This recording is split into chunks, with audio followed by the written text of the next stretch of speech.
paranormal that cannot be explained by scientific methods.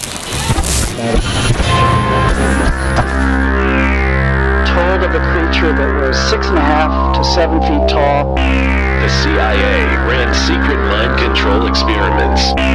It's a tale of a creature that's been seen by many, but believed by few. And experts say there have been reported sightings of paranormal activity. And there was this creature, and it ran down this hill. They say something was flying over their house, and they have no idea what it was. How the world's most powerful individuals are actually shape-shifting reptilians. My scariest ghost hunting experience.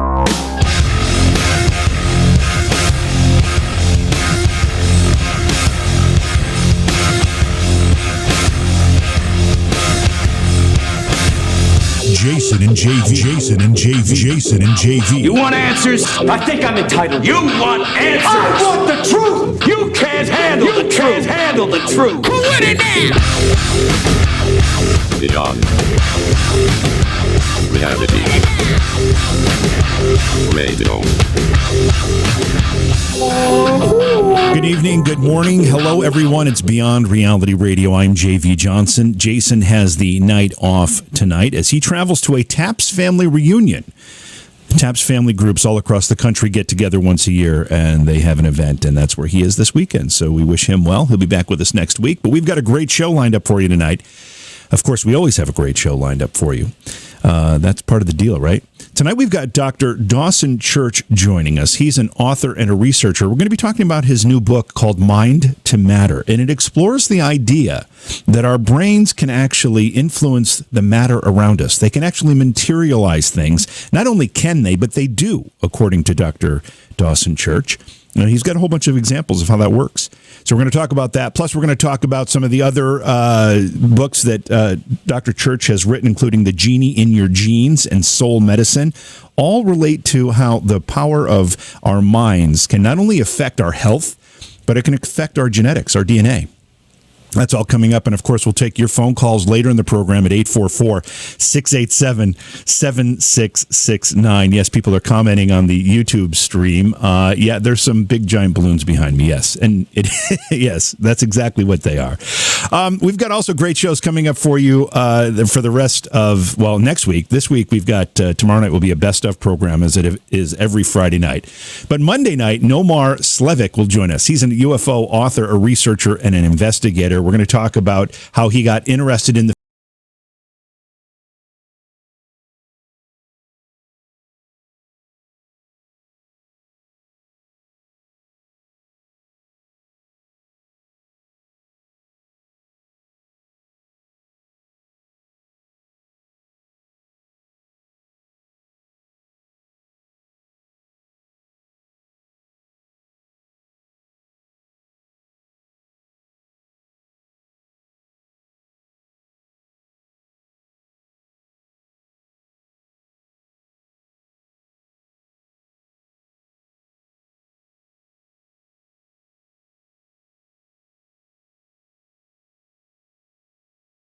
into the other world and the lessons that he learned that he brought back to apply to his life and, of course, to all our lives as he teaches us. And then Thursday, it's the first Thursday of August. So you know what that means. The first Thursday of every month. It's Readings with Rebecca. Rebecca Foster, psychic medium, will join us. She'll take your phone calls.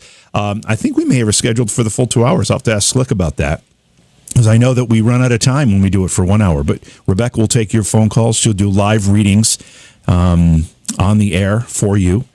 And, Readings with Rebecca Thursday night. It's a lot of great stuff. Take a moment and visit the Beyond Reality Radio website. Check out the Beyond Reality Radio coffee mug. It is a dandy little mug, and it does a great job of what it's supposed to do, which is hold coffee.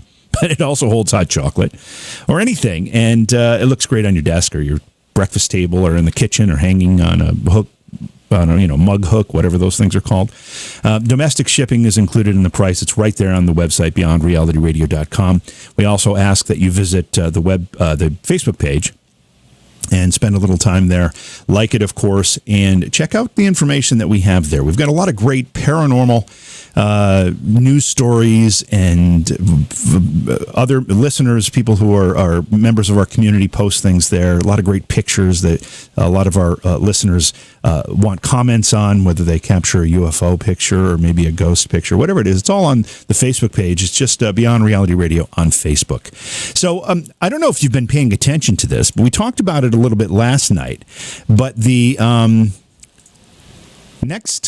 night, we've got two very, very important celestial happenings. We've got things that don't necessarily happen very often and certainly don't happen at the same time, happening at the same time tomorrow night. We're going to see the longest blood moon eclipse of the century. Now, we all know what a lunar eclipse is. It's when the Earth passes between the sun and the moon, so we see a shadow effect on the moon, and the moon disappears briefly and comes back. But this will be the longest blood moon eclipse of the century. It'll be another 125 years or so before we see that again. In addition to that, Mars is going to be at its closest point to the Earth in 15 years. So we get a kind of a double treat in the sky tomorrow night. Hopefully the skies will be clear and you can actually see the moon and you can actually see Mars. But it's going to be pretty spectacular. So if you haven't planned on it, you should. You should try to get outside, especially if it's clear skies. Take advantage of it. These things don't happen very often. In fact, they said it was 125 years or so before the blood moon will actually last this long again. So these are things that don't come along very often. Take advantage of them. All right, so we're going to take a break. When we come back, we'll bring our guest in. Oh, one other thing. We may, if we have some time at the end of the show, spend a few moments with our psychic remote viewing experiment. We have teased it a couple times because we've intended to do it, and we've just run out of time because our guests have had a lot to talk about. And I think we're going to try to carve out a little time tonight at the end of the show to do that. And what that is we just pull a playing card from a regular card, a 52-card deck, and we just have you call in. I'll focus on it. I'll look at the card. I'll concentrate on it. And you'll get an opportunity to see if you can pick up on any of that energy and figure out what the card is. And if you can, then we've got a T-shirt or a sweatshirt or something for you. We'll let Slick Eddie decide what that's going to be. So it's all good fun, though. And that'll be later in tonight's program. So we'll take a break, and when we come back, we'll bring our guest in. Again, it's Dr. Dawson Church, and we'll be talking about his book, Mind to Matter. It's Beyond Reality Radio. I'm J.V. Johnson.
is epigenetics, which is how external influences affect our genome, turn genes on and off. And what is remarkable about all these things is that when we have thoughts, when we have feelings, experiences, behaviors, beliefs, all of these things are affecting our genome. And so I study stress genes and immunity genes, inflammation genes, and it turns out that when you have a shift in any of those parts of your mental functioning, your emotional functioning, there's an effect on the genome. So you can actually literally measure mental states, peak states, emotions, spiritual experiences. All of those leave an imprint in the body and especially on the genome, and that's my main field of interest. All right, so let's talk about your book, The Genie in Your Genes, before we get to the new book, Mind to Matter. That book reviews research that links exactly what you said, consciousness, emotion, and how it relates to genes and gene expression. Are you saying that when we have a stressful occurrence, a trauma in our lives, and that our body chemistry and our minds actually do something to affect our genetics?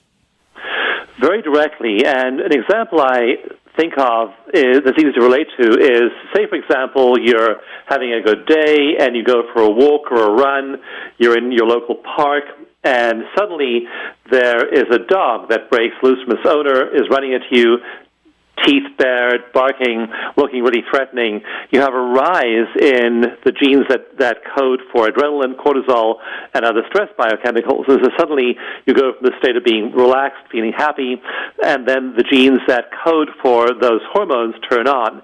And so that's a really obvious example of the way in which external experiences affect gene expression and the way your body translates external threats and opportunities into internal signals like hormones. But what I'm really interested in is what happens when you talk to your spouse 4 hours later about the same experience. And if you are vividly recalling that experience, then all of the same internal biochemistry is triggered. So now there is no dog. There's only a memory of a dog, and yet remembering that dog, suddenly you're triggering the expression of those same genes in the absence of any external factor, only your thoughts. So yeah, absolutely. We're turning our genes on dynamically, moment by moment, by our thoughts, our feelings, and our experiences. Okay, just so I understand this, because it can be rather complicated if you and mind blowing at the same time when you start to consider this. My understanding would have been that our genetics gives us the ability. It puts the adrenaline gland in our body. It puts our brain in our body, and it's the brain in that circumstance that you just described for us that enacts or activates the adrenaline gland, so the adrenaline starts to flow in the body, having that physical effect. But what you're saying is that your brain is actually switching on and off genes? It's literally turning on and off genes because proteins like adrenaline and cortisol are they're large molecules.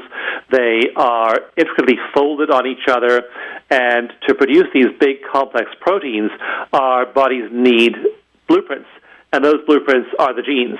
And so what we have is we have really slow-acting genes, like, for example, the gene that codes for eye color, height, hair color, all of those types of things. Those genes are turned on once early in the process of building your body, and they're the same throughout your life.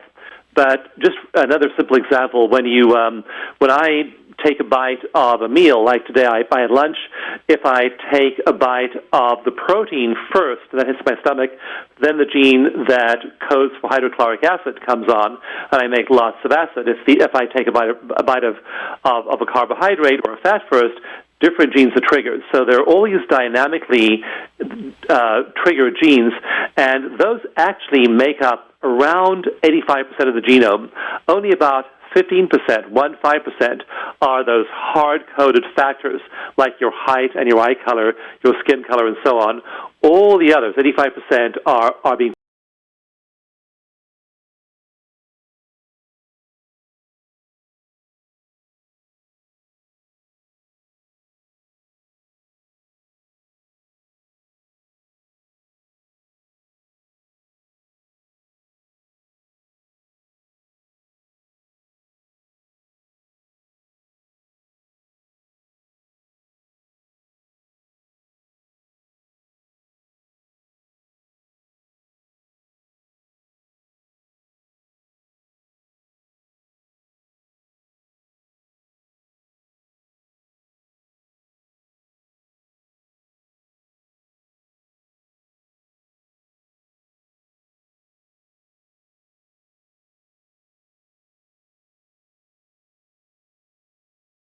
a regular occurrence.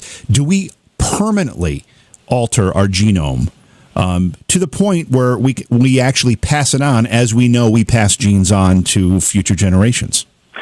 You know, that is such a good question. And about 7 or 8 years ago, the answer would have been no.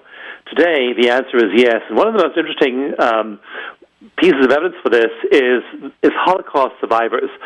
People who survived the Holocaust were affected epigenetically, and so there are epigenetic tags on their genes that make those genes express certain ways. They have more heart disease, they have more cancer, they have more health challenges.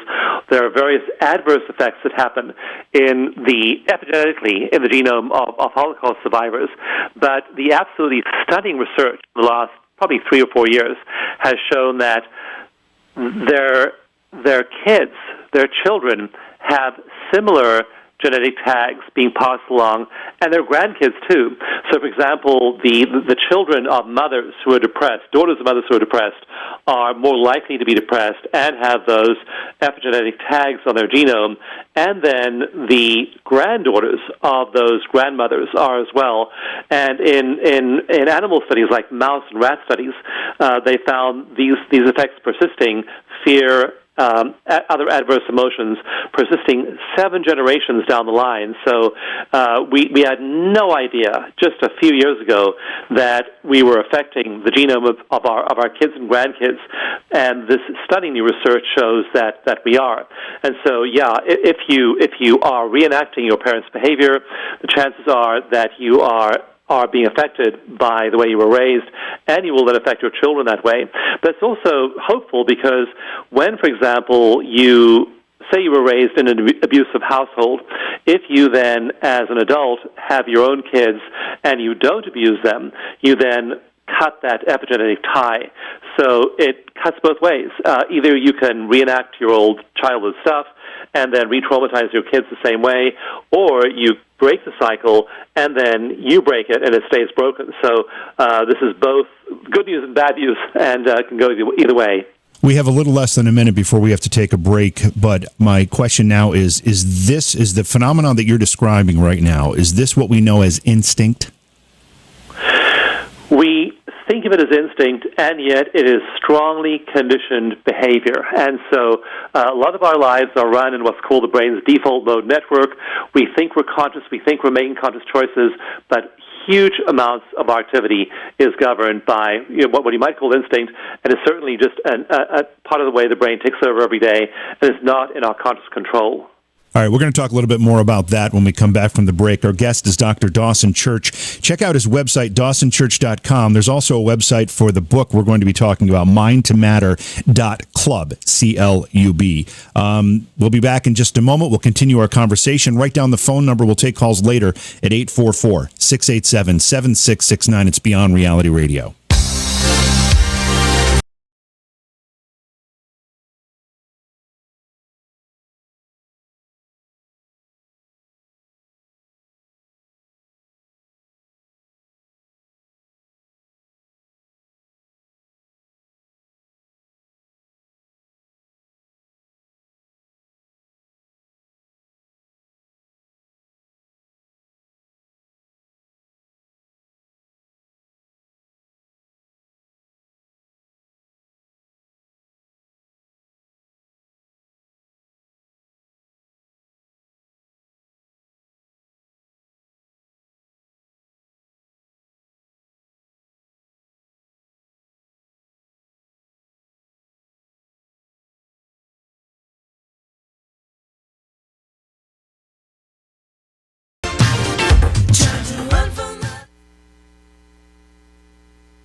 Welcome back to the show. It's Beyond Reality Radio. I'm J.V. Johnson. Jason is off tonight. Our guest is Dr. Dawson Church. He's an author and a researcher. His most recent book is called Mind to Matter. You can find out more information about it by going to mindtomatter.club. Also, you can check out dawsonchurch.com. We've been talking about actually some of his earlier work. The Genie in Your Genes is a book that he wrote previously. And Dawson, I want to revisit this idea of instinct. We talked about conditioned or learned behavior. But at the same time, we know in many species, they have traits and behavior that we can't figure out necessarily, or maybe we can. It's beyond me, how they learned these things, and we call those traits instincts. They just seem to be passed on in the genetic code somehow. Is this related to what we're talking about? JV, one of the really interesting things to me about that is that there's a whole new field of science called emergence. And one of the examples I use in my writing is looking at a flock of birds.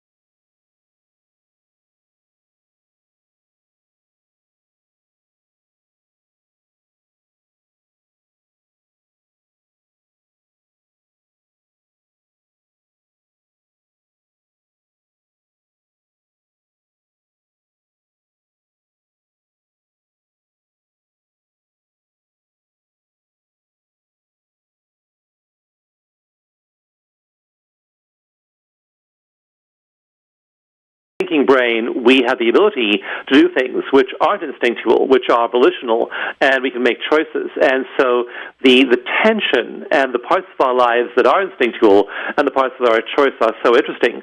And I really find that it pays to vision, to intend, to use our prefrontal cortex, and it's often the case that by our thoughts, by our intentions, by our goal setting, we're actually cutting against the grain of what intuitively, naturally, we should be doing. So there's a real dance, I think, as a human being, as to finding those parts of your life where you need to just move fluidly and be part of the universal dance the way the birds are, and parts of your life where you need to use your prefrontal cortex and say, I'm going to make a choice here. Like, for example, when you're having that, just to go back to epigenetics, when you're having that instinct to treat your kid the way you were treated as a kid, and you say, that's dysfunctional, I'm not going to do that. Or like the addict who says, I'm not going to snort that cocaine, I'm not going to have that extra drink. And so we then take control of our instincts with our prefrontal cortex. There's a real art to knowing when to go with the flow and when to say, I'm going to choose a different path. When we another concept that you introduce or talk about anyway in the book is epigenetic medicine. What is that? This is just a huge shift in healthcare that I believe we're really moving toward now, and I call it the age of personal epigenetics. And what's happening now is that we're measuring the effect of these emotional states. When I meditate, when I use acupressure, when I use one of a whole host of stress reduction tools that I talk about in my books, we literally are changing our genome. In one study that was published in a psychology journal recently, the researchers looked at people using acupressure, and again, this is pressure with the fingertips on acupuncture points in the body, and they got this really good 1-hour treatment by a therapist using acupressure and cognitive therapies, and they found in that 1 hour that 72 genes were regulated by that hour of therapy. Genes that code for things like suppressing cancer tumors, genes that code for improving memory and learning, genes that code for immunity and antiviral activity. So what is happening now is we're discovering that these feel-good techniques like acupuncture, like meditation, like mindfulness, that we used to think were just nice ways of feeling better, we're now realizing are potent epigenetic interventions. And so where medicine is going is to recognizing that these kinds of feel-good practices aren't just ones that benefit you psychologically, that they're actual, real, measurable medical interventions. Just one case history. I had a friend who was diagnosed last March with metastasized breast cancer. She had a 2-centimeter lump in her right breast, spread to her lymph nodes on her right arm, spots on her right lung, very serious prognosis. She chose to use energy medicine, energy healing only, no conventional therapy, not even a biopsy. And by March, got the diagnosis in March. By May, her lymph nodes were clear. By June, no cancer markers whatsoever, only using qigong, acupressure, diet, exercise, and various other lifestyle-related kinds of practices. So these types of things we can do ourselves can have powerful effects on the genome and in our bodies. If this approach is so miraculous, how do we learn to embrace it, and how do we learn to teach medical science to embrace it? It takes a while because, JV, for example, I made my first presentation to the VA.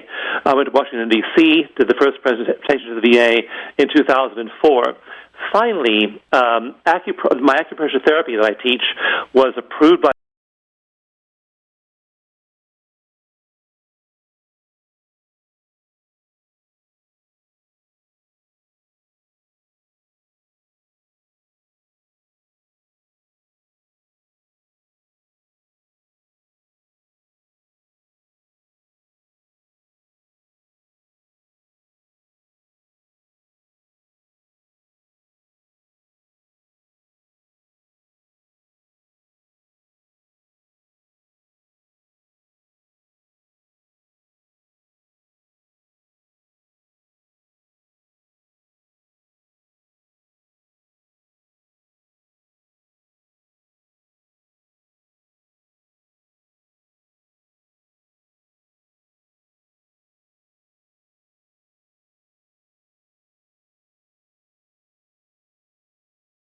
flashbacks, nightmares, intrusive thoughts.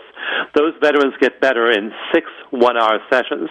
So you just can't match that record with conventional talk therapies or with drugs.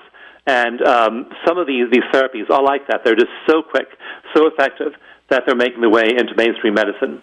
Will we get to a point where this type of approach, particularly with life-threatening illnesses like cancer, will we get to a point where this will be the more common way to treat? I don't think it'll ever be an either-or. There are people who need chemotherapy, radiation, they need drugs, they need surgery. What I hope will happen, though, is that when people have a life-threatening diagnosis, that they will look at all the options, both conventional allopathic and energy medicine. And for some people, energy approaches are really the most effective thing. Other people will need conventional approaches.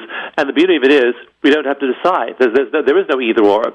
You look at all the options, and then you decide what's best for you and for your circumstances, and you make a choice with your doctor, with your alternative medicine practitioner, with your therapist, and make a choice that works for you. Is there something that people are predisposed for? In other words, are certain people more likely to see success with the non-traditional approach versus the traditional medicine approach, or is it just a matter of, again, personal preference and how much you commit to that effort? I think it varies on a case-by-case basis. And for some people, especially those who believe strongly in their therapy, I mean, for example, if you believe strongly in that medication, then the placebo effect kicks in, and the placebo effect alone is going to enhance the effect of the medication. So it's the patient's belief. Some people believe so strongly in a certain therapy that by itself will have some effect. So it really varies by case-by-case, person-by-person, what their beliefs are. Other people are really skeptical. Some people believe that energy will heal them, and that's more likely to work for them. Others need a pill, and so for those who need the pill, you give them the pill, but you encourage them to use energy as well. And if I were diagnosed, a friend of mine was diagnosed with very serious cancer a while back, and said, "Dawson, if you got the diagnosis, what would you do?" And I wrote down a list of like 20 things I would do personally if I got the diagnosis. And one of them is engage your belief system. Whatever therapy you decide to go with, believe in it. Just believe in the doctor, believe in the therapist, and really bring in the role of belief. In one giant study by the University of Rochester in New York, they looked at people at risk for heart disease, and they found that the single strongest factor over the next 15 years in whether they got heart disease or not was whether they believed they were at risk for heart disease. Those that believed they were tended to get heart disease. Those that didn't believe they were tended not to. So beliefs are incredibly powerful in creating reality. We're talking with Dr. Dawson Church, author, researcher, and we're going to continue our conversation after the break. We will be talking about his most recent book called Mind to Matter. You can visit the website for the book, mindtomatter.club. You can also visit dawsonchurch.com to get more information about all of his work. And we're going to continue this after the break. It's Beyond Reality Radio. I'm J.V. Johnson. Don't go away.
Dr. Dawson Church is an author and a researcher. He's got many books to his credit, including The Genie in Your Genes, Soul Medicine, and Mind to Matter, which is his most recent book, and we're going to be talking about that in just a few moments. Dawson, let's talk a little bit about how this whole thing got on your radar. It's a pretty unique and specific approach to a lot of the things that we've been talking about. At what point did it interest you? Did it really grab your attention? I saw people heal in surprising ways, and one of the most thought-provoking experiences for me was talking to therapists in 2003, 2004, and the first group of veterans was returning from Iraq, and suddenly PTSD was on our radar as a country again. And several of them said to me, I was working with a veteran, and he or she had PTSD, and 4 sessions, 5 sessions, 7 sessions, and they were clear of PTSD. And I was like, no way. But back then, 2004, the official position of the American Psychiatric Association was that PTSD is an intractable illness. You can manage it with drugs. Maybe it usually gets worse. So there was absolutely no science behind the idea that PTSD was curable back then. And so I heard these stories about people using these fairly simple energy techniques with these veterans, and then I met some of the veterans, and I met more and more therapists. Eventually, I helped do a small-scale pilot study at Marshall University Medical School, and lo and behold, in 6 sessions, sure enough, those veterans, their symptoms just went away. And I was absolutely stunned that in 6 sessions, all of those symptoms were just gone. And so we then launched a full-scale national randomized controlled trial. It was published in a major psychiatry journal a few years later, and it showed the same thing. 6 sessions, and again, flashbacks, nightmares, intrusive thoughts, dysfunctional ways of looking at the world, all of those things it was like wiping the slate clean and resetting the hard drive. It was just an amazing phenomenon. And so that was when I began to testify before Congress. We raised more money, did more studies. We launched the Veteran Stress Project to get these therapies to veterans quickly. And so that was a real turning point for me to see the data. I'm interested in things that I hear anecdotally. So if you tell me a new cure really works, I'll be curious. If you show me data, I'm really interested. So just good stories aren't enough. You need hard science. And hard science tells you things that are sometimes intuitively, you think, well, that makes sense. Other times, it's really counterintuitive what hard science tells you. So it's really worth finding out what the science says. And what the data showed about these new therapies was they work so quickly. Now, they're not miracle cures. They don't work for everybody. They work for roughly 9 out of 10 veterans. The other 1 out of 10 veteran, they do not work for at all. And that veteran may need medication or other forms of intervention. But that really, the Iraq War was one of those things that, with all those veterans coming back, was a terrible way to learn about PTSD. But the paradoxical gift to society is that it accelerated research, Congress-approved funding. There was a huge amount of new research into these advanced methods, and we now have a whole different story. I mean, I talked to one psychiatrist at Walter Reed recently. He said, "Oh, Dawson, I worked with you on that 6-session protocol 10 years ago. Now we never take as long as 6 sessions. 2 or 3 is fine." So we've come a long way. We only have a couple minutes here before we have the top of the hour break, and I want to give you a second to talk to the folks about your websites, because I've mentioned two of I know you have several different things going on. How do people navigate this, and what information can they find on your various sites? The best way to go to right now is mindtomatter.club, because at mindtomatter.club there are links to the Veteran Stress Project, there are links to live classes to certified practitioners who apply these methods with their clients, and so all of that is mindtomatter.club. That one single URL is the best way to unlock all of the rest. That's Minds to Matter. I'm still not even I can't get used to these extra letter extensions. Like .com, .net still throws me a little bit. But it's .club, C-L-U-B. .club, yeah, that's right, yeah. Does that mean something specific, or is it just... One of the cool things is that people are posting on our Facebook page. So it's like a community, and so people are posting things like synchronicity stories, miracle stories, healing stories, amazing healing stories, meditation stories. People just do this meditation we're recommending people do, and suddenly they're having huge breakthroughs. So there's like a club, a community of people building around mind to matter and applying the principles of thoughts to things in their lives. Okay, we're going to take a break, and when we come back, we're going to continue our conversation. We're going to get into Dr.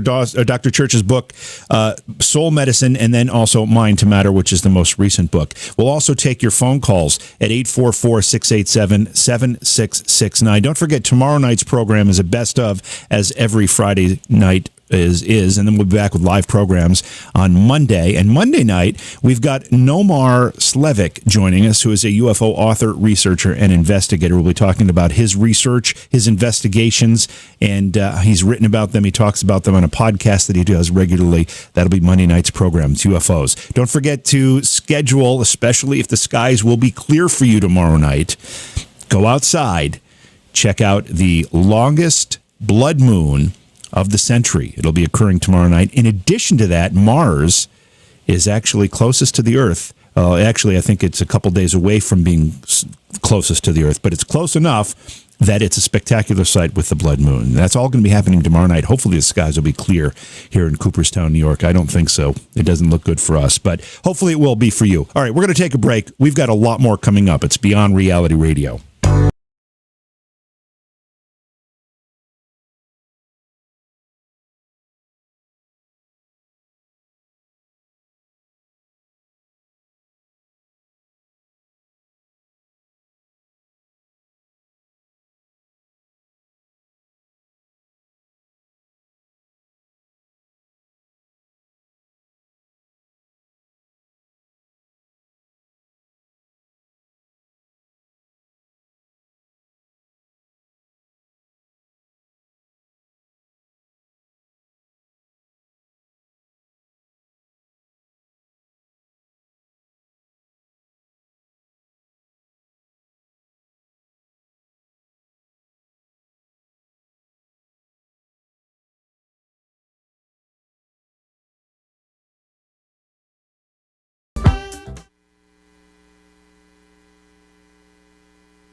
paranormal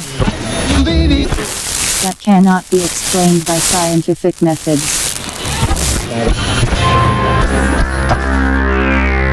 Told of a creature that was 6.5 to 7 feet tall. The CIA ran secret mind control experiments. It's a tale of a creature that's been seen by many, but believed by few. And experts say there have been reported sightings of paranormal activity. And there was this creature, and it ran down this hill.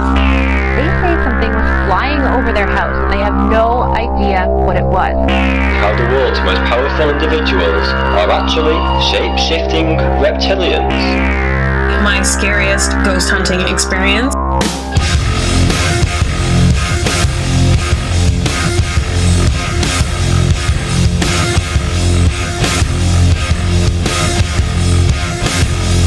Jason and JV. You want answers? I think I'm entitled. You want answers? I want the truth. You can't handle the truth. Can't handle the truth. Who with it now? Beyond reality. Radio. Welcome to the program. I'm JV Johnson. It's Beyond Reality Radio. Jason is off tonight. Won't be with us tonight, but we'll be back Monday, I believe. He's at a TAPS family weekend. TAPS family groups get together. I'm not sure. I think it's in Louisville or something this time around. I'm not sure. But that's where he is. He'll be back next week. We look forward to that. Don't forget, tomorrow night is a best of program. We will have one of the best programs of the week selected by our syndicator. Will air. And then Monday night, Nomar Slevik will join us. He's a UFO author, a researcher, and an investigator. He'll talk about his encounters and his investigations of UFOs. Tuesday, Justin Eledge will be with us. He's a medical intuitive. He's known as the human MRI. We'll be talking medical intuition and its application to modern health challenges and new discoveries and practices for enhancing clarity of mind, body, and spirit. And then Wednesday's program, J.R. Freeman, who's a U.S. Air Force veteran and an author, will join us to talk about his two near-death experiences that occurred over the course of 18 years with the Air Force. During those experiences, he actually visited the afterlife. And he wrote a 5-book series about it called The Other World and Beyond. It describes his journey into the other world. And it talks about the lessons he learned while he was there and how he applies those lessons to his life. And then Thursday night, it is the first Thursday of August. So if you've been listening to this program for a while, you know the first Thursday of each month is Readings with Rebecca. We've got psychic medium Rebecca Foster joining us to do readings for our listeners. All you're going to have to do is call in, and she'll give you a reading. That's simple as that. Readings with Rebecca, that's Thursday night's program. Tonight we're talking with Dr. Dawson Church about several of his books. His most recent book is called Mind to Matter. And you can visit the website for the book called mindtomatter.club. You can also visit dawsonchurch.com. Other books to his credit are The Genie in Your Genes and Soul Medicine. And again, Dawson, thanks so much for being here with us tonight. I want to talk about soul medicine a little bit. You co-wrote that book. And in that book, you talk about awakening the inner blueprint for abundant health and energy. That sounds like the Holy Grail. Let's talk about that a bit. I co-wrote the book with one of the great figures of 20th century medicine, Norm Shealy. And Norm knows so much about energy in medicine, and energy has been used in healing for millennia. One of the most startling examples is that a mummy was discovered on the border of Switzerland and Italy in 1992, which they christened Otzi, O-T-Z-I, and this mummy is 5,400 years old. And so again, very, very old body, preserved in the ice for over 5,000 years, and on this ancient body, there are tattooed, it has 54 tattoos, and they correspond to acupuncture points that people might use today for applying acupuncture needling for the very diseases from which Ozzy suffered. So these points have been known for a long time. Energy therapies have been used since ancient times to help people heal. So we have many more therapies available today, but that book, Soul Medicine, is all about using energy to heal, energy medicine to heal. And I've just seen so many remarkable recoveries from various kinds of diseases. One thing I talk about in my new book, Mind to Matter, is the work of a colleague of mine, Bill Bengston. And there have been many studies of his healing methods. And most of the experiments are with mice. And the researchers infect these mice with a substance that causes them to grow mammary gland tumors. Bill or his students then hold cages of these mice. Again, these mice die very rapidly after they've been infected with these tumor-causing agents. They don't live more than 27 days. When Bill and his students hold these mice, the tumors simply shrink up, fall off, or disappear. The mice live out their full lifespan. So energy heals. Energy is powerful for healing. It's been used for thousands of years, and now it's making a huge comeback in medicine. And that earlier book, Soul Medicine, is all about energy medicine and how to use it in conjunction with conventional medicine. When you use the word energy, what exactly are we talking about here? Is it mind energy? Is it electrical energy? Is it spiritual energy? It's measurable energy. When you go into the hospital and get an MRI, the radiologist is measuring the electromagnetic energy of your brain. Get an EEG, we're measuring the electrical activity of your brain. And so what we've now begun to build up is a really comprehensive database of what these energy shifts look like. When you're in a positive mood, when you're feeling good about yourself, when you meditate, when you apply these advanced stress reduction methods, the signature brain waves that you exhibit on an MRI or an EEG are completely different. So, JV, we'll take somebody, for example, with high anxiety that has panic attacks, a lot of stress. We'll check them out with an MRI, and the energy in their brain is predominantly in a certain band. That band is between 15 and 25 cycles per second. So they're making lots and lots of that energy signature.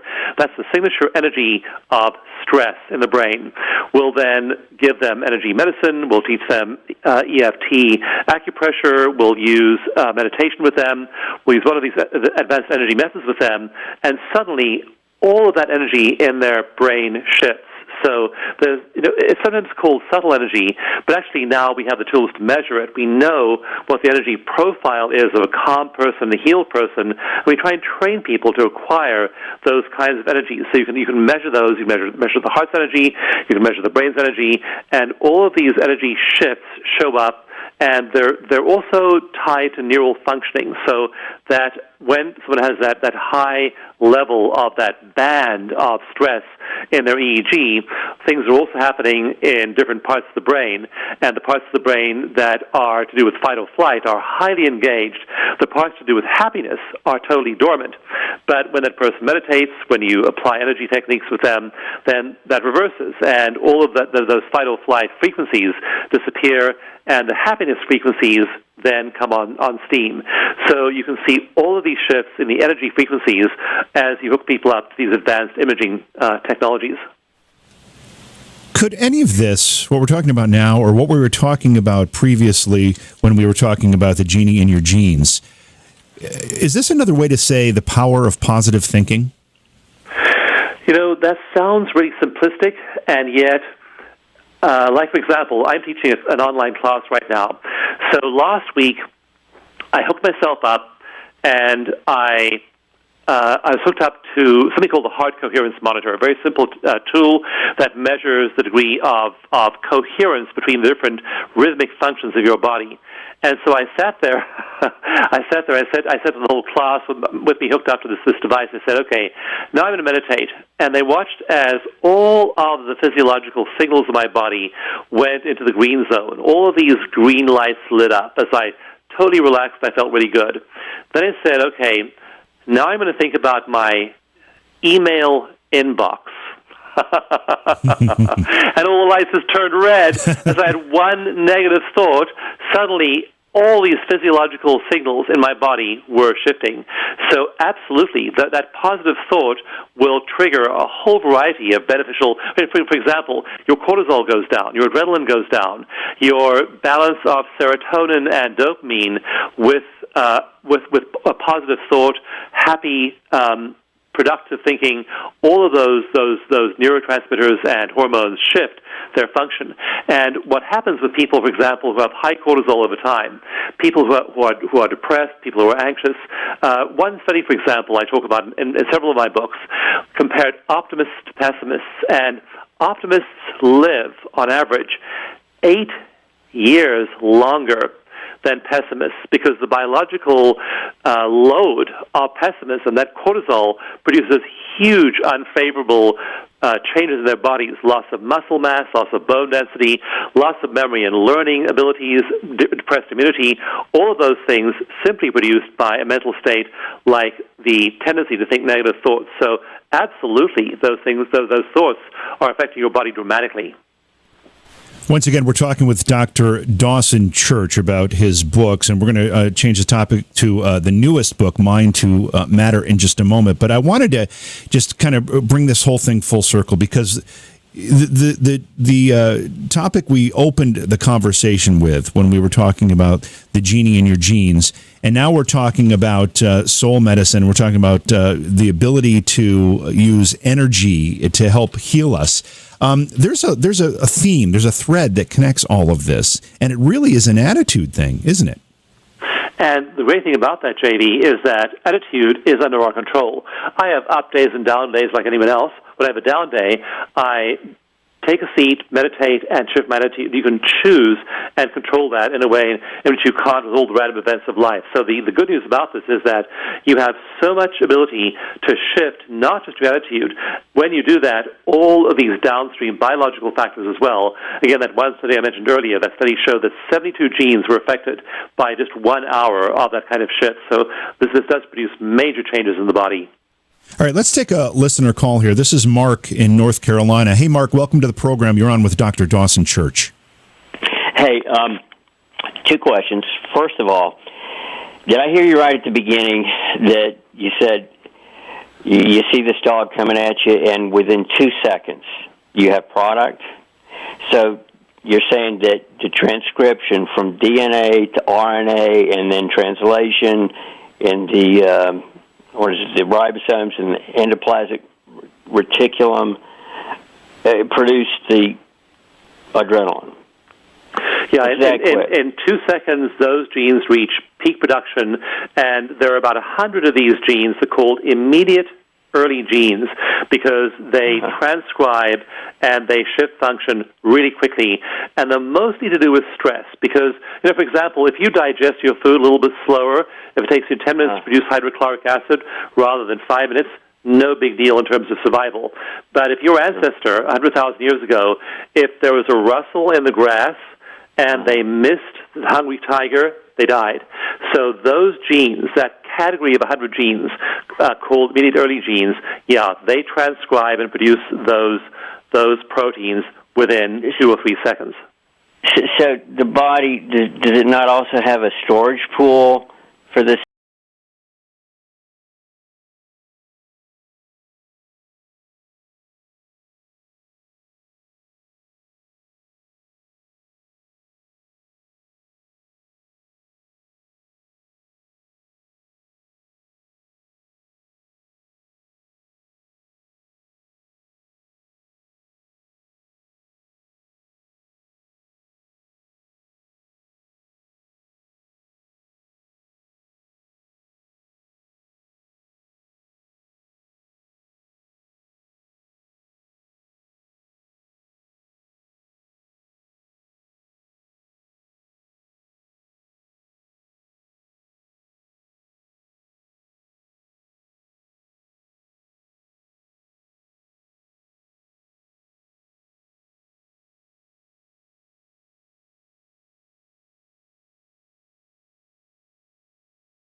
Flooding these neurons and D2 receptors with dopamine. Sometimes, if I remember correctly, they will downregulate, the Bmax will decrease, or they will decouple from their G protein second messenger. system. Is that still correct these days?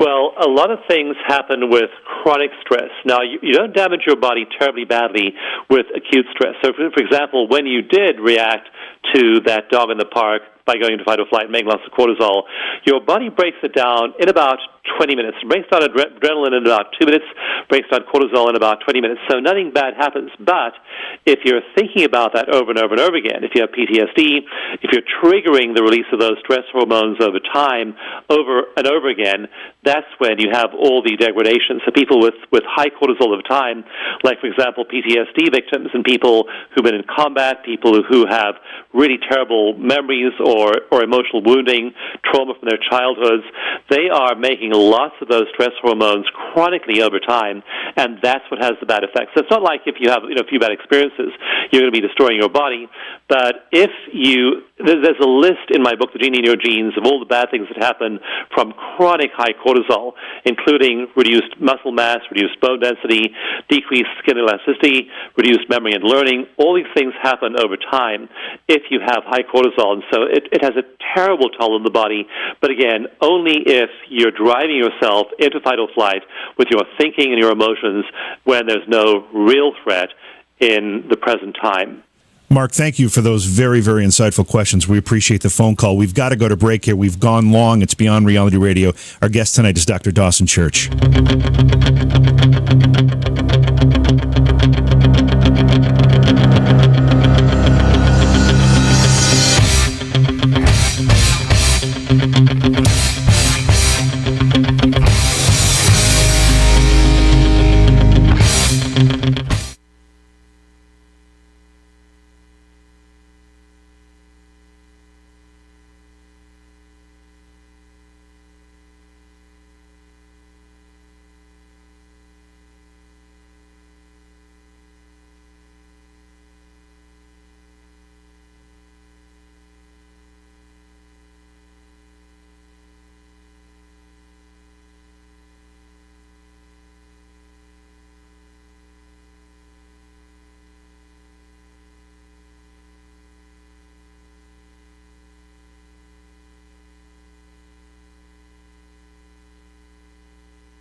Okay, we went long in the last segment, so this is going to be really quick here. We've got about a minute with our guest, Dr. Dawson Church, and then on the other side of the break, we're going to start talking about his most recent book called Mind to Matter. And Dawson, before we go to this next break, why don't you once again give your websites out? The best website is mindtomatter.club. So it's not .com or .org, it's .club. Mindtomatter.club is where you can get the book as well as meditations and a bunch of other things too.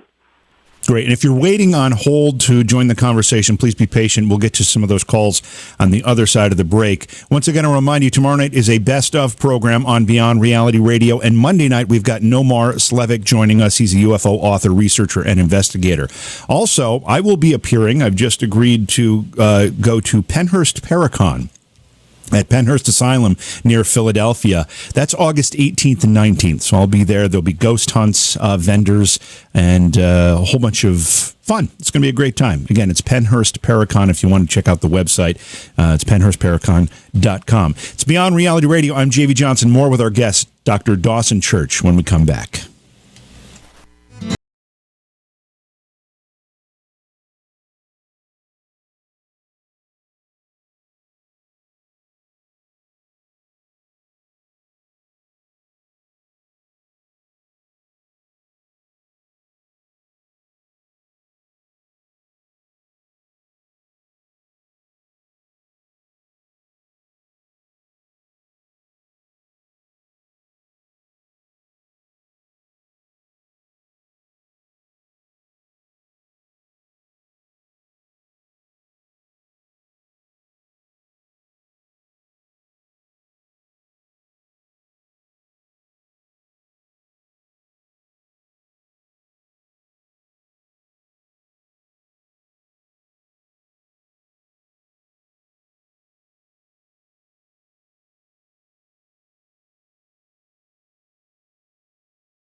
Back to the show. It's Beyond Reality Radio. I'm J.V. Johnson. Jason is off tonight. The phone number is 844-687-7669 if you want to join our conversation. Our guest tonight, Dr. Dawson Church.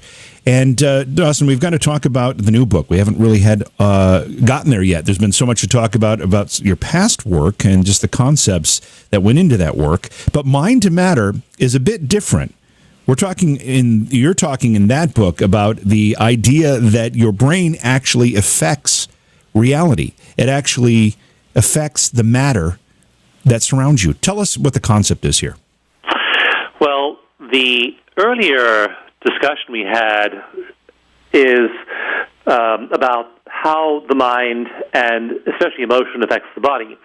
So that is pretty uncontroversial, and most people intuitively sense that's true. And there's a lot of medical research showing that as your thoughts change, as your mental states change, things change. There's a whole cascade of changes that happen in your body in terms of genes and hormones and enzymes and so on. So that whole part of the picture was really solid. And that's pretty much the first half of Mind to Matter, is about the huge shifts that happen in your body as your thoughts change, your mind changes, as you have spiritual experiences, as you have emotional changes, as you de-stress yourself. And so that's the first kind of big part of the new book, Mind to Matter. But JD, this is kind of really a whimsical thing to do, but I began talking to scientists, and I'd heard of this concept of our thoughts create our reality, thoughts create things, and I didn't really believe that. I was agnostic about that. I thought, well, how much real, solid, peer-reviewed scientific evidence is there for that? And I'll start to trace the evidence and see if I can find how many links there are in the chain of causality between thought and thing. And as I read the studies, read the books, interviewed the scientists, I was absolutely astonished by the strength of the evidence showing that we are literally shifting molecules, atoms, substances all around us, literally by the content of our minds. Now, it's not just any old mind, any old state. There are certain characteristics of people who are what I call master manifestors, people who are really good at doing this. And they have something called coherence. They're in heart coherence, they're in mental coherence. And so when I look at the EEG signature or the MRI of someone who's a master manifestor, I see very different patterns from the average person. One example comes from a study done by some colleagues of mine, and they had people sit in a room and stare at a flask of DNA. This is DNA in suspension in a fluid beaker, and they were intending for that DNA, the degree of twist in the DNA to change. They wanted to twist those molecules tighter, and we can measure that using ultraviolet spectrography. So we measured before and after, and people sitting there in the room intending the DNA to change, nothing happened. But those people, if they entered a state of coherence, mental coherence, heart coherence, and they then intended the DNA to change, the DNA indeed did twist. So I began to come across experiment after experiment showing, that's just one of like 400 in the book, showing that as we shift our consciousness, especially in these coherent states, matter around us literally changes. And the whole second half of the book is all about mind to matter in the outside world around us. This is the stuff of sci-fi. This is the stuff, right? I mean, we're starting to talk about things that have entertained us for years as fiction, but we're turning a corner here. Well, what I say in the first part of Mind to Matter is I say that there are ways in which I can make my thoughts become reality in really obvious ways. If I want a cup of tea, I go downstairs, I turn on the kettle, put in a tea bag, and voila. I'm a manifestor. I manifested a cup of tea. But there are people who can manifest extraordinary things, and there are things I can do with my mind, and there are things I clearly cannot do. Like, I can't make myself 10 years younger. I can't make myself into an athlete who can climb the Himalayas in a week. So there are things you clearly cannot do. So what I say in the book is, let's explore the middle ground. What can we do? And, JD, what we can do is immensely greater than what we believe. Just one example. There are several clinical trials about water. People, healers, who lay their hands on water and then they measure the water in various ways. They find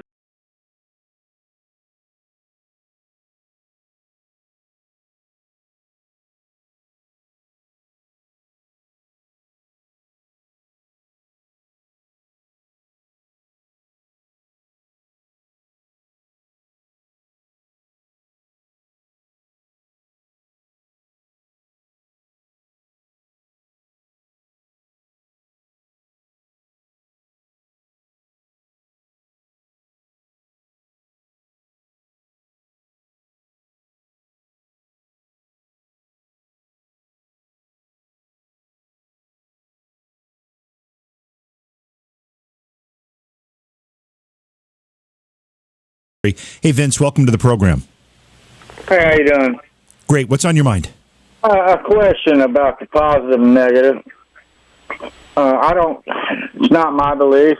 I've said it a long time, and if we take them, we're all just positive. Just think positive. Where's the negative? And then, without the negative, you can't have positive. You can't have night without day. You can't have this and that, and depending on what people look at it and how they view what is what. This is down to a molecular level. This is down to our very core. You are positive and negative in energy. So it's my opinion, if you're going to be negative, be the best you can be. If you're going to be positive, be the best you can be. But I don't think you can have one without the other. No, that's pretty much. Well, then certainly in terms of charge, that's absolutely true. And so there's a positive pole to our bodies, there's a negative pole to our bodies. But there are also things like polarity reversals we find in, for example, in patients who won't heal. There's a thing called reversal. And if that's flipped, then they have a lot of trouble making any kind of progress. And many people are living life with way too much of the negative. Sure, there are negative things that happen. There are random problems we run into. But many people have, when I measure their cortisol levels, for example, people who live in nice, clean, decent circumstances with good jobs and secure families, and they're walking around with cortisol that looks like they're in the jungle being pursued by tigers all the time. We tend to have a far higher level of negativity than we need to. And the news contributes to that. Like in the book, I talk about fasting from the news, fasting from negative media, negative music, negative people. If we're being triggered, if our fight and flight response is being triggered all the time, often that does have adverse consequences. So, yes, if, for example, you are driving down the road and somebody pulls out, say, runs a red light, you need fight or flight. You need the negative response to say, "Hey, hit the brakes and stop." You need that rapid stress response that keeps you safe and keeps you alive. But many people are living that way with that high level of negativity all the time. They orient their minds that way, and that's what produces effects. So, yeah, we're meant to have the system for keeping us safe, keeping us from harm, that is attuned to the negative stuff. We're watching for threats in the environment. We respond to them appropriately. But if that threat detection system is turned on all the time, it's like having your radar on high alert often, and that's what degrades the body. So absolutely, we need that threat detection system. We need to be able to think negatively when appropriate, get out of danger. But if we're inappropriately engaging that biology all the time, it degrades all of our other systems. Thanks for the call, Vince, and the very insightful question. We appreciate it. Does this concept, does this idea, the fact that we can actually affect matter around us with our minds, is it something that we need to learn how to control, or is it fixed in its ability? Is there potential there that we just have not yet learned to tap? I think many people are doing it unconsciously, and what I argue for in Mind to Matter is do it consciously. You are affecting these things all the time.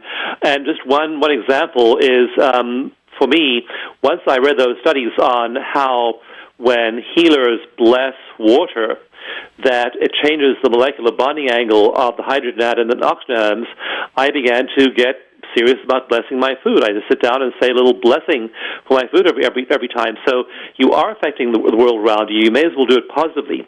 Also, I think that many people are steeping themselves in that negativity. And so they're creating, but they're creating negative circumstances, and then they create them over and over and over again.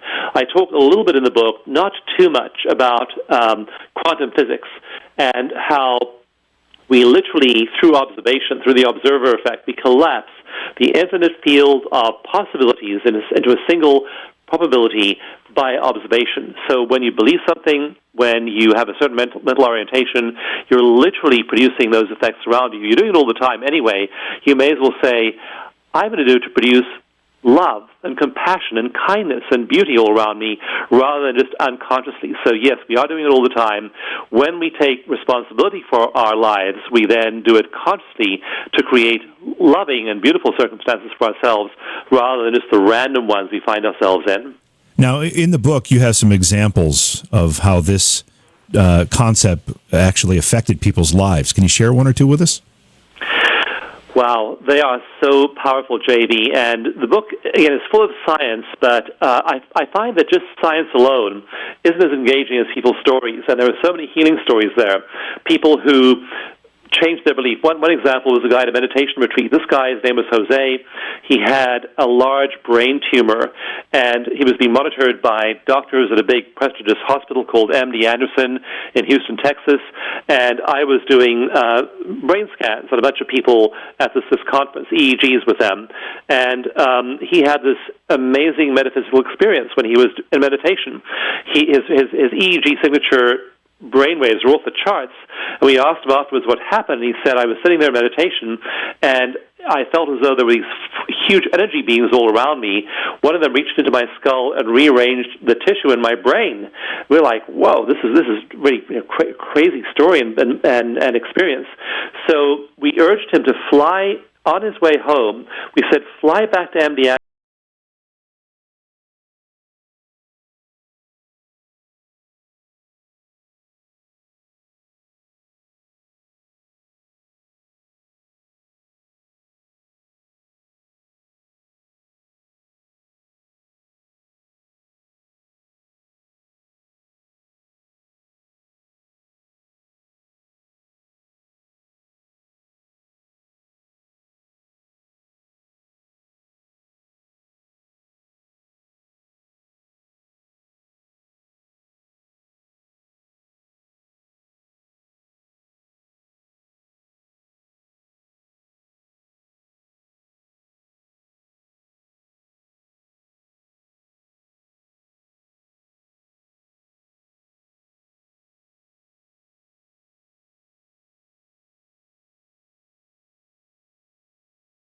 puncture points, and then that shifts your functioning. That's what we've been using with these veterans for the last 10 years. So they come in, they have war memories, they're traumatized, they have PTSD, they get 6 sessions of EFT, they walk out again, and they are free of those symptoms. So EFT is what we've been using with veterans. Also, we've used it in Rwanda with traumatized people there, in Congo, in Haiti, and a whole bunch of other places in the world that people have a lot of suffering. So EFT is phenomenally effective at erasing trauma. And I don't know if this is going to be embarrassing for you at all, but I've never been to a website before where there's a special link for the person's famous laugh.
Why sound like this? Hey, good looking. When you can sound like this? Hey, good good looking? Crapco presents. It's the Crapco Cardboard Tube. It makes any voice sound like a professional voice. Kids, it's time to come in for dinner. The Crapco Cardboard Tube. The Crapco Cardboard Tube uses the latest in cardboard technology combined with science to change any normal speaking voice into one that commands attention. It's great for corporate board meetings. And our sales have been up for the whole last quarter. As a pet calling device. Here, Muffy Muffy. Difficult breakups. I've tried for months. I've cried for months. I just can't any longer. For that important political stump speech. I never had sex with that woman, Miss Lewinsky, or any woman. While handling kiln-fired ceramics. Kiln-fired ceramics. And don't forget those intimate moments. Hey, baby, what do you think of my cardboard tube?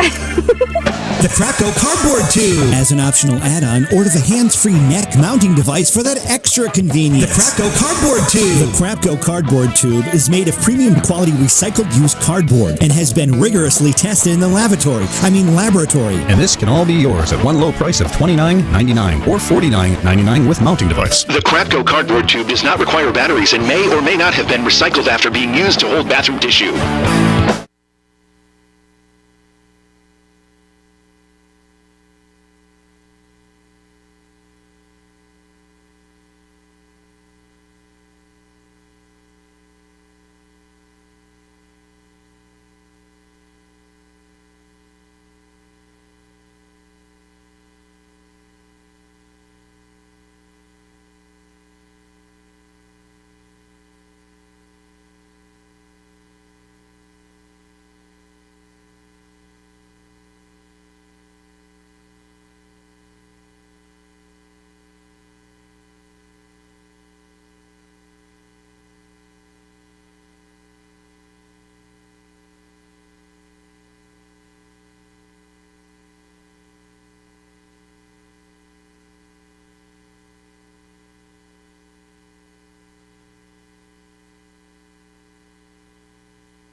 said when I was drunk, I didn't mean to call you that. I can't remember what was said or what you threw at me. Please tell me, please tell me why. Because in a bright night, sleeping with the clothes on, came in through the window last night, and you're gone, gone. Welcome back to the show. It's Beyond Reality Radio. Thank you to everybody for joining us tonight. Thank you to Dr. Dawson Church for being a great guest. Remember to check out the website, mindtomatter.club, C-L-U-B, mindtomatter.club. I got to get used to those extra domain extensions on websites. I'm not used to it yet. I'm going to be honest with you. We've got best of for tomorrow night's program, and Monday night we'll be back with Nomar Slevik. He's a UFO author, researcher, and investigator. We'll be talking about his experiences, his investigations, what he's written about, his podcast, his documentary, a whole bunch of things that all be about UFOs. It's Monday night's program on Beyond Reality Radio. Thanks for being here again. Catch you next week, and have yourself a great weekend. It's going to be a good one.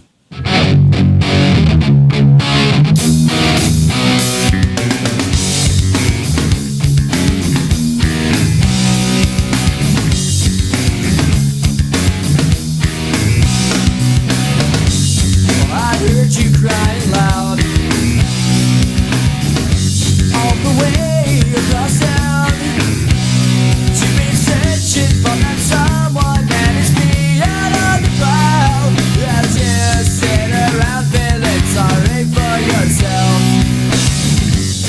Well, don't get lonely now, and try your white eyes.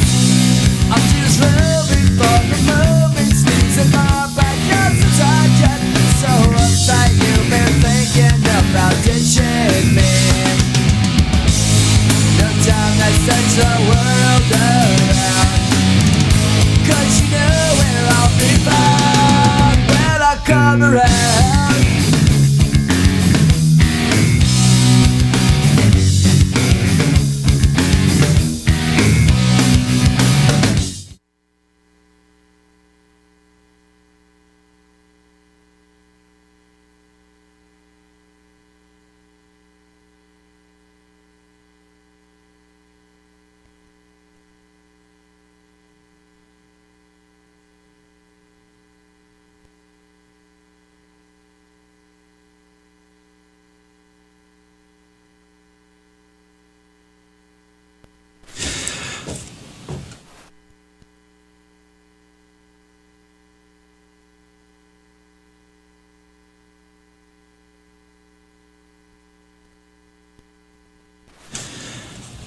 I forgot.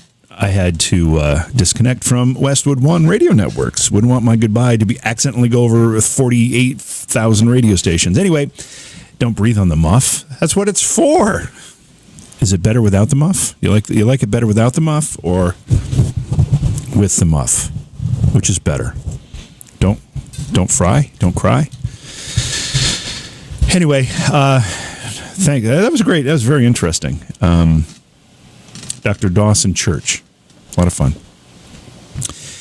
Tomorrow, is it less? Hear that? Versus a little bit less windy, right? All right, guys. Thanks for hanging out with me. You always make me laugh. It's sometimes very, very difficult to focus on what I'm supposed to be focusing on. You know that, right? That's why you do it. Love you all. Take care. Have a good night.